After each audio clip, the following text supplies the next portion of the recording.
सभी साथियों को मेरा नमस्कार, स्वागत है आप सभी का आज 10 सितंबर के जनसत्ता विश्लेषण में। आइए शुरू करते हैं आज का जनसत्ता विश्लेषण बिना किसी देरी के। प्रथम पृष्ठ में कोलकाता में हुए आरजीकर मेडिकल कॉलेज इंसिडेंट को लेकर खबर है। सर्वोच्च न्यायालय सुप्रीम कोर्ट ने कहा है कि दस्तावेजों में कुछ दिक्कतें हैं। कहाँ है पोस्टमार्टम का ज़रूरी दस्तावेज? क्यों हुई एफआईआर में 14 घंटे की देरी? Police procedures standard operating procedures में एसओपी में कमियां पाई गई हैं। पुलिस ने काम करने में कमी दिखाई है। जो तरीका प्रोटोकॉल फॉलो करना चाहिए उस सब पे सर्वोच्च न्यायालय ने टिप्पणी करी और कुछ प्रश्न चिन्ह भी उठाया है कि और प्रधान न्यायाधीश डीवाई चंद्रचूड़ की अध्यक्षता वाली पीठ ने कहा कि चालान के इस्तेमाल का कोई उल्लेख नहीं है। उन्होंने सीबीआई और पश्चिम बंगाल सरकार से जवाब मांगा। पीठ ने कहा कि जब शव को पोस्टमार्टम के लिए सौंपा गया था तो इसका चालान कहाँ है? पीठ में न्यायमूर्ति जेपी पर्दीवाला तथा न्यायमूर्ति मनोज मिश्रा भी हैं। अभी तो सीबीआई इन्वेस्टिगेशन चल रही है। कंक्लूजन ये हुआ कल की हियरिंग का कि सीबीआई भी इन्वेस्टिगेशन चल रही है, उसका वेट कर रहे हैं, मगर जो प्रोसीजरल फ्लॉज आए हैं उस पर टिप्पणी करी है। इसके अलावा अभी नई दिल्ली में हमारे मेहमान आए हुए हैं। युवराज शेख खलीद बिन मोहम्मद बिन जायद अल नहान दिल्ली में, भारत ने उनको इनवाइट करा है। तेल और अन्य समझौतों पे कार्य करेंगे।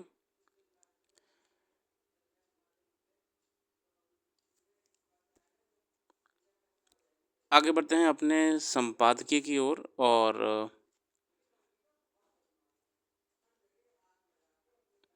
व्यवस्था के चक्रव्यूह में घिरे लोग, और यह लेख लिखा है सुरेश सेठ जी द्वारा।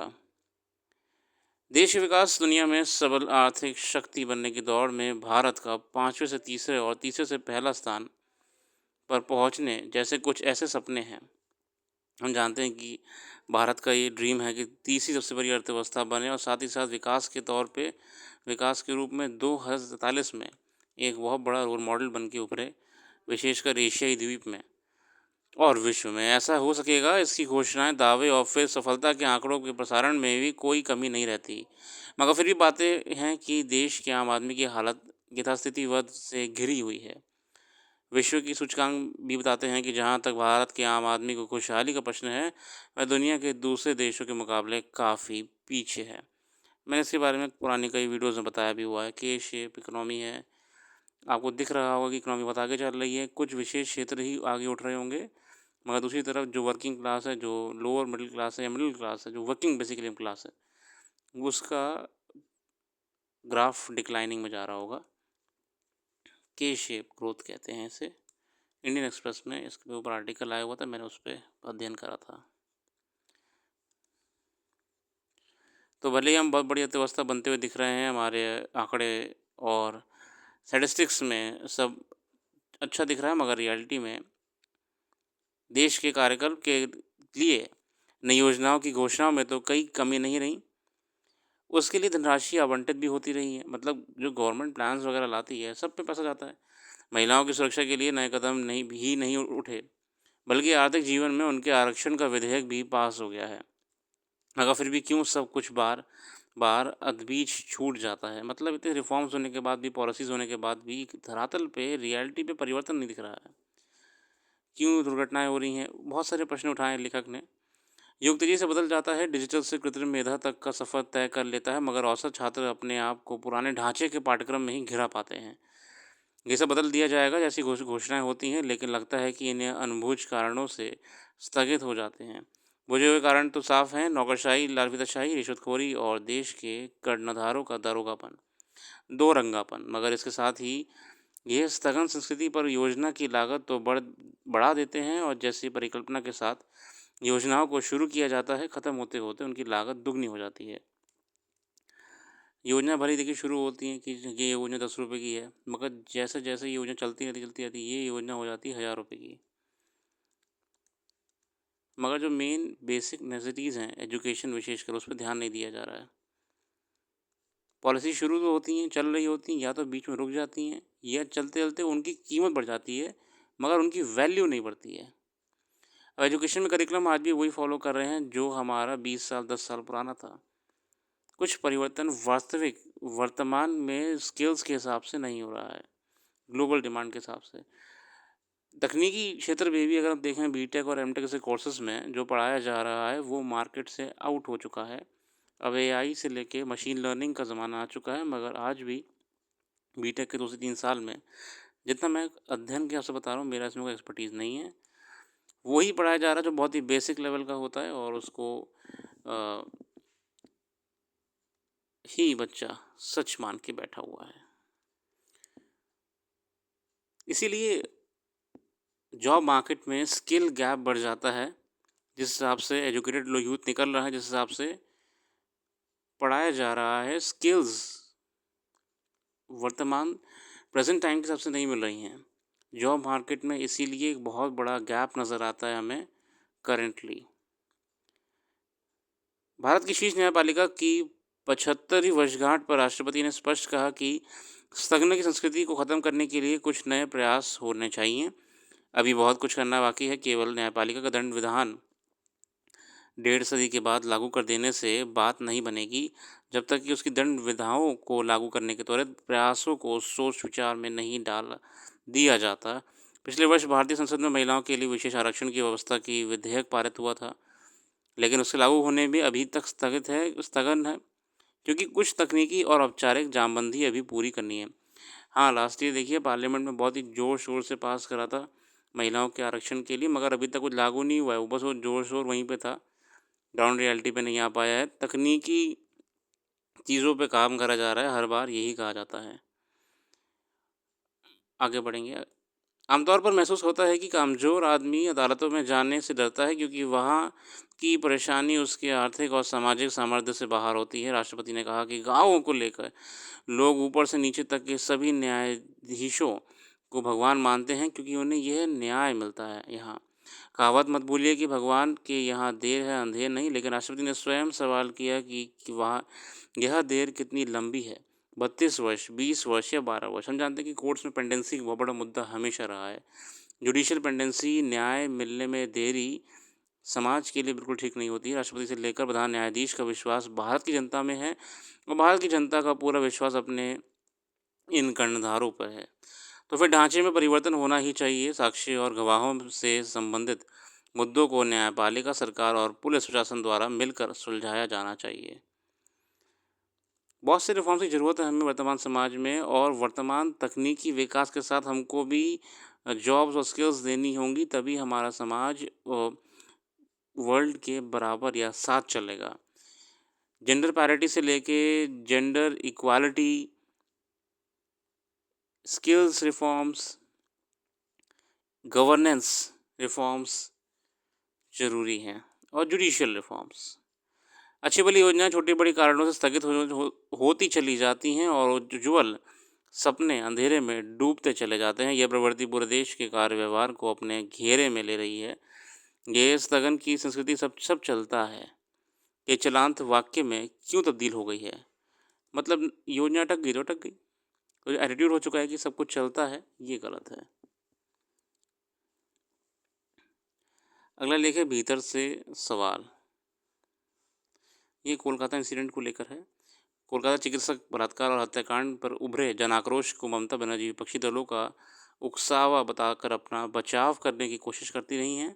केंद्र सरकार पर आरोप लगाती नहीं है कि वह पश्चिम बंगाल में अव्यवस्था फैलाने का प्रयास कर रही है। देखिए, ये तो सब पॉलिटिक्स होती है, इसमें कुछ न कुछ लगा ही रहता है। कोलकाता चिकित्सक हत्या मामले में सर्वोच्च न्यायालय ने भी कुछ तीखे सवाल किए थे। उनमें सबसे अहम सवाल है कि घटना के बाद कार्रवाई करने में देर क्यों की गई है। हालांकि ममता बनर्जी कहती रही हैं कि वह आंदोलनकारियों की भावनाओं को कदर करती हैं। उन्हें शुरू में ही सीबीआई जांच पर सहमति दी थी। कुछ संबंधित कर्मचारियों के खिलाफ कड़ी कार्रवाई भी की गई। सर्वोच्च न्यायालय ने माना है कि मामले की जांच सही दिशा में चल रही है, मगर जांचों में जिस तरह के तथ्य सामने आ रहे हैं उससे राज्य सरकार की कार्यशैली पर गंभीर सवाल उठते हैं। उसमें गंभीर अनियमितताएं उजागर हुई हैं। इसके बावजूद अगर मुख्यमंत्री विरोध प्रदर्शन में राजनीति देख रही हैं, तो इससे उनके मामले पर पर्दा डालने की कोशिश को ही पता चलती है। अब ये राजनीति पर हम नहीं जाएंगे, मगर मुद्दे पर हम आएंगे तो इंसिडेंट में दिक्कत ये आ रही है। सुप्रीम कोर्ट ने भी हाईलाइट करा है कि जो प्रॉपर प्रोसीजर्स फॉलो होने चाहिए थे, वो प्रॉपर प्रोसीजर्स SOPs फॉलो नहीं हुए हैं पुलिस के द्वारा इन्वेस्टिगेशन में। इसीलिए सीबीआई को भी टाइम लग रहा है इन्वेस्टिगेट करने में। पश्चिम बंगाल सरकार की इनएफिशिएंसी रही है कि इतने हाई प्रोफाइल सीरियस केस को, इतने सेंसिटिव केस को पूरी लापरवाही के साथ डील करा है। अच्छी भी बात नहीं है कि ममता सरकार पर कोई गंभीर अनियमितताओं के आरोप लगे हैं। शिक्षा घोटाले में उनके मंत्री और अन्य खबरें, हम राजनीति में नहीं जाएंगे तो बेहतर है, पीछे हट जाते हैं। अगला लेख है कामयाबी का मैदान। अंतर्राष्ट्रीय खेल प्रतियोगिताओं में भारत के प्रदर्शन को लेकर अक्सर सवाल उठते रहे हैं कि इतने बड़े देश के खिलाड़ी उपलब्धियों की कसौटी पर पीछे क्यों रह जाते हैं। ये आर्टिकल में बड़ा अच्छा लगा मुझे। इसने एक ऐसा पॉइंट उठाया है कि आप देखिए वर्ल्ड में जहाँ मेडल आ रहे हैं आपको 107, 106, 131, भारत के मेडल टैली कहाँ पर है? 24, 15, 18। तो इतने सारे जनसंख्या वाले देश में इतने कम मेडल क्यों आ रहे हैं? हाल ही में पेरिस में हुए ओलंपिक में पदक तालिका में भारत की स्थिति को लेकर मायूसी, चिंता और अफसोस की स्थिति देखी गई। मगर अब पेरिस में भी हुए पैरालंपिक खेल प्रतियोगिताओं में भारत ने जिस तरह की कामयाबी मिली है उसे अब तक के ऐसे आयोजन में भारत का सर्वश्रेष्ठ प्रदर्शन माना जा रहा है। अच्छा, पैरालंपिक्स में तो अपन लोगों ने ग्राफ ऊपर करा है, मगर अभी भी वो वर्ल्ड का जो मेडल्स का टैली है उसमें कम है। गौरतलब है कि इस बार 24 के पेरिस ओलंपिक में भारत के खिलाड़ियों ने शानदार प्रदर्शन किया और पहले के मुकाबले ज़्यादा पदक जीते हैं। देखिए वो तो ठीक है, मगर हमें अब देखिए इसमें वही बात आ गई जो हमने इस पहले वाले आर्टिकल में पढ़ी थी।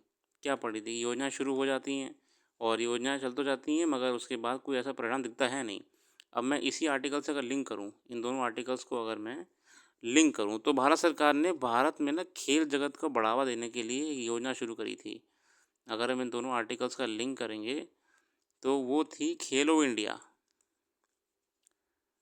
प्रश्न ये उठ रहा है कि खेलो इंडिया में करोड़ों रुपए खर्च हुए हैं। कई कई राज्यों को 400 करोड़, 200 करोड़ आवंटित करे गए हैं, करोड़ों रुपए खर्च हुए हैं। मगर अभी भी जो एथलीट्स और ओलंपियंस कंप्लेंट करते हैं कि ग्राउंड लेवल पे हमें सर्विसेज सुविधाएं नहीं दी जा रही हैं। और अगर वो कुछ कहे ना कहे, हम उस पर जाएंगे ही नहीं, छोड़िए। जो मेडल टैली है उसमें अगर इतना पॉलिसीज़ पे खर्च हो रहा है तो हमें परिवर्तन भी दिखना चाहिए। क्या पूरे देश में खिलाड़ी नहीं बचे हैं जिनको हम चुन नहीं पा रहे हैं? ये है इस आर्टिकल, और इस आर्टिकल लिंक क्या निकलेगा कि भारत में जब इतने टैलेंट है कि हम लोग अपने दम पे 24 मेडल भी ला सकते हैं। जैसा कि हम लगभग 29-25 मेडल लाए हैं पैरालंपिक्स में, ध्यान नहीं आ रहा अचानक से। पर क्या ये जायज़ है? वहीं पे अन्य देश, अब देखिए चाइना 100+ पे चल रहा है ना? बाकी देश हमसे बहुत आगे हैं। मतलब खेल जगत को अभी भी ग्राउंड लेवल पे बहुत ध्यान की ज़रूरत है। भारत के हिस्से में कुल 29 पदक आए, जिसमें 7 स्वर्ण, 9 रजत और 13 कांस्य पदक हैं। इससे पहले टोक्यो ओलंपिक में भारत ने 19 पदक जीते थे। कहा जा सकता है कि वक्त के साथ भारतीय खिलाड़ियों की क्षमता गुणात्मक सुधार आया है। ये सही है कि पैरालंपिक और ओलंपिक में खेल और उसमें पदकों को अहमियत के स्तर अलग-अलग हैं, और ओलंपिक में जहां खिलाड़ी के शरीर की क्षमता का प्रशिक्षण होता है, तो पैरालंपिक में हिस्सा लेने वाले दृढ़ संकल्प और साहस की कसौटी पर आंके जाते हैं। आसान भाषा में साथियों, हमें ज़रूरत है कि ग्राउंड लेवल पे हम पॉलिसीज़ को पहली बात तो गुड गवर्नेंस के रूप में चलाएं, और इस चीज़ को हाईलाइट हमारे प्रेसिडेंट ने भी करा है, ऑनरेबल प्रेसिडेंट ने। आगे बढ़ेंगे अन्य आर्टिकल्स की ओर। तो अंतर्राष्ट्रीय खबरों में अभी S Jaishankar gulf cooperation council की मीटिंग में भी गए हुए हैं। जयशंकर ने खाड़ी देशों के साथ संबंधों पर दिया जोर। विदेश मंत्री ने एस जयशंकर ने सोमवार को खाड़ी देशों के अपने समकक्षों के साथ बैठकों की जिस दौरान उन्होंने द्विपक्षीय संबंधों में प्रगति की समीक्षा की तथा उन्हें और अधिक गहरा करने के तरीकों पर विचार विमर्श किया। जयशंकर भारत खाड़ी सहयोग परिषद गल्फ कोऑपरेशन काउंसिल के बारे में उन्हें वेबसाइट पर डाल दिया, जाकर पढ़ लीजिएगा कि जीसीसी है क्या। गल्फ कोऑपरेशन काउंसिल, भारत इनके साथ और अच्छा भविष्य देखने का प्रयास कर रहा है खाड़ी देश गल्फ कंट्रीज़ के साथ में। तो हमने इसके बारे में लिख दिया पूरा, उसमें पढ़ लीजिएगा। बाकी अमेरिकी चुनाव चल रहे हैं, तो देखते हैं डोनाल्ड ट्रंप और कमला हैरिस में कौन जीतेगा। और इसी के साथ अब बातचीत रख रहे हैं, जो भी करंट अफेयर्स यहाँ पर डिस्कस नहीं कर पाए वेबसाइट पर डाल देंगे। वेबसाइट का लिंक डिस्क्रिप्शन में मौजूद है, एक बार ज़रूर विज़िट करिएगा जाके। कल फिर आएंगे नई वीडियो के साथ, और शाम को मिलते हैं इंडियन एक्सप्रेस के एनालिसिस में शाम को। अच्छा, अगर आप लोग को इंडियन एक्सप्रेस सुबह चाहिए तो आप बता दीजिएगा कि मॉर्निंग में चाहिए, और जनसत्ता नाइट में चाहिए, जैसा आपको लगेगा। या जनसत्ता मॉर्निंग में ही चाहिए, इंडियन एक्सप्रेस नाइट में चाहिए, क्योंकि मेरे पे टाइम की कमी है, तो मैं टाइम को मैनेज करने का प्रयास कर रहा हूँ। जैसा आपको लगे कमेंट सेक्शन में बता दीजिएगा।